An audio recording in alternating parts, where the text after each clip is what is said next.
Good morning Philippines, mga kabarangay, mga kababayan, mga kapatid. Ngayon po ay araw ng Biyernes, August 15, 2025. Pag-usapan po natin, mga kabarangay, mga kababayan, mga kapatid, ito pong hamon ni Senator Erwin Tolpo kay Vice President Inday Sara Duterte na di umano kung talagang walang kasalanan si BP Duterte sa mga binibintang sa kanya, dapat ay pangunahan nito na ilatag ang mga dokumento na magpapatunay na siya nga ay walang kasalanan sa mga binibintang sa kanya dito po sa impeachment. Mga kabarangay, mga kababayan, mga kapatid. Ungas pala itong si Senator Erwin Tolpo. Nagpapatunay lamang na wala itong alam sa ating saligang batas. Sapagkat kung alam niya ang saligang batas ng Pilipinas, sana hindi niya sasabihin ang ganong paghamon. Sapagkat Mr. Senator Erwin Tolpo, under the 1987 Philippine Constitution, any person is presumed innocent unless otherwise proven guilty. Sa makatuwid, wala pong tungkulin si BP Sara na maglatag ng mga ebidensya unless otherwise the prosecution is able to establish prima facie case against her. Kapagkat siya nga po ay pinalalagay ng saligang batas na inosente. So, kailangan ang prosecution ang maglatag ng mga ebidensya to establish the probable cause, and then it would be for the Vice President to dispute those evidences with their own evidences. Kasi kapag hindi niya na-dispute yun, siya po ay pwedeng mahatulan. Kaya yung sinasabi mong paghahamon, yan po ay nagpapakita lamang, Erwin Tolpo, na ikaw ay ignorante.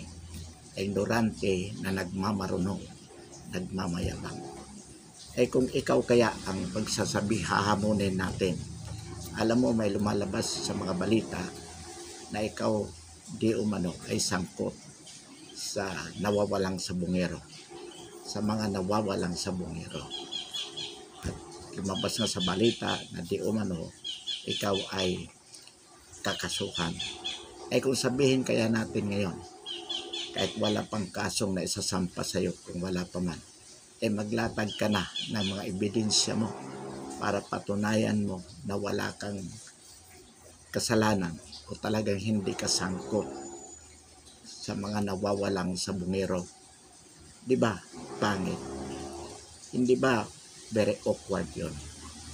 Ano mararamdaman mo kapag hinamon ka? Na sige, Erwin Tolpo, dahil ikaw ay pinagbibintangan na sangkot sa mga nawawalang sabungero, kahit hindi pa naglalabas ng mga ebidensya ang prosecution, maglatag ka na ng ebidensya mo na talagang wala kang kasalanan. Kung totoo nga wala kang kasalanan. Di ba pangit? So, ibig sabihin, ganito din po sa katayuan ni BP Sara.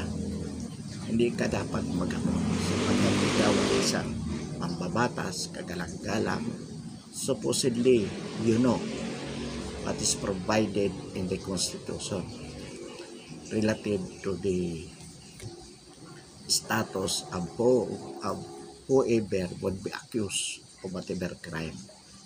Pero ikaw, nagmamayabang ka, nagmamagaling ka. Hindi dapat na ginagawa mo yan, Erwin Tolpo.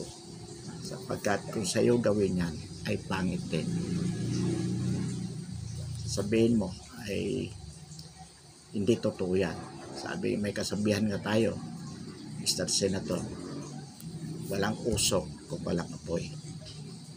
Anyway, ang sinasabi lang natin dito, hindi ka dapat naghahamon ng katulad ng hamon na ginawa mo kay Bibi Sara, sapagkat kung sa gayon, hindi ka rin naman hamunin katulad ng hamon, sapagkat pangit po at hindi ayon sa batas. Yan lang naman po, Mr. Paul, ang ating una sa iyo. Narinig natin yung justification mo, yung boto mo sa Senado relative doon sa pagbasura o pag-archive ng Senado sa impeachment case. At hinangaan kita roon. Hinangaan ka namin doon. Sabi mo nga, bumoto ka for archiving, hindi para kay Bibi Sara. Bagkus ang boto mo is in accordance with the compliance or is for compliance of the Supreme Court decision on the matter. At tama yun. Kahanga-hanga ka doon. Isa na nga lang, hindi mo nang dinugtungan ng hamon kay Bibi Sara, sapagkat maganda na sana ang sinimulan mo. Sabi mo, bumoboto ka para suportahan o sundin ang desisyon ng Supreme Court na ibasura ang impeachment case. Bumoboto ka hindi para kay Bibi Sara. Tama yun. Talaga naman dapat ganun ang paninindigan ng mga senador. Kaya nga pinupulaan natin lalong-lalo na ang House of Representatives at doon sa mga tao na nagsasabi na huwag sundin ang decision ng Supreme Court, sapagkat delikado yon. Kapag hindi nila sinunod ang decision ng Supreme Court na ibasura ang impeachment case, magkakaroon tayo ng constitutional crisis. Kaya nga, kung mahanga tayo sa desisyon na ginawa niyong magkapatid ni Senator Raffy Tulfo, sapagkat sa totoo lamang ang akala namin magne-negative kayo. Bakit? Before that, may mga pronouncement kayo na gusto nyong matuloy ang impeachment upang magkaroon ng opportunity si Bibi Sara na patunayan na wala siyang kasalanan. Well, we do not agree na ang purpose ng impeachment is kaya gusto nyo, sapagkat you want her to have the opportunity to prove that she is innocent. Rather, we would say na kaya gusto nyo matuloy ang impeachment dahil pag natanggal si Bibi Sara, pag na-impeach siya, she would be disqualified to run as president in 2028. At mas malaki ang tsansa ni Raffy Tulfo na maging presidente kung wala si Bibi Sara. So honestly, yun ang paniniwala natin, na kaya gusto nyo talagang ma-impeach si Bibi Sara to make her out of the race for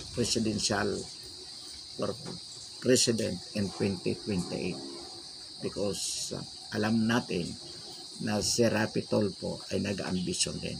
Anyway, that is right. But what we are emphasizing here is we admire you for voting in order to comply with the decision of the Supreme Court, because that would be the right decision for every senator at the time, and we congratulate you for that. Kaya nga lamang tungkol sa hamon mo, Mr. Erwin Tulfo, hindi po natin nagustuhan nyo, sapagkat hindi tama. Bakit? Sapagkat inuulit natin, under the Constitution, everyone is presumed innocent. It would be of the prosecution to establish the guilt of the accused with proof of probable cause or proof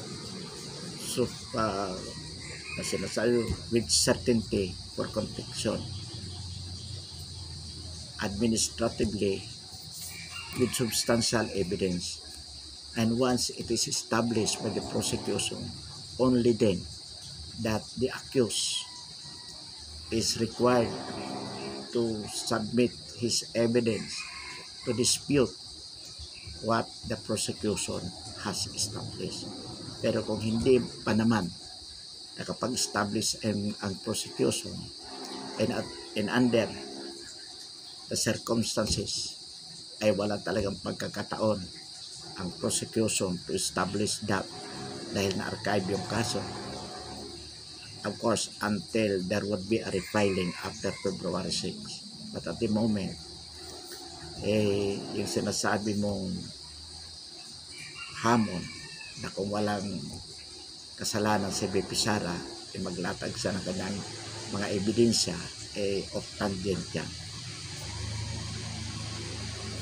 Anyway,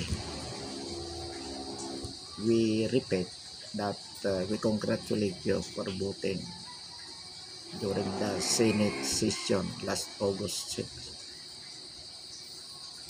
archiving the impeachment case against BP Sara in accordance with the Supreme Court decision dated July 25, July 25, 2025. So, nangangan ka namin doon, Erwin Tolpo. At ganoon din si Rafi. Bagamat hindi nagustuhan natin ang iyong kasunod na paghamon kay BP Sara.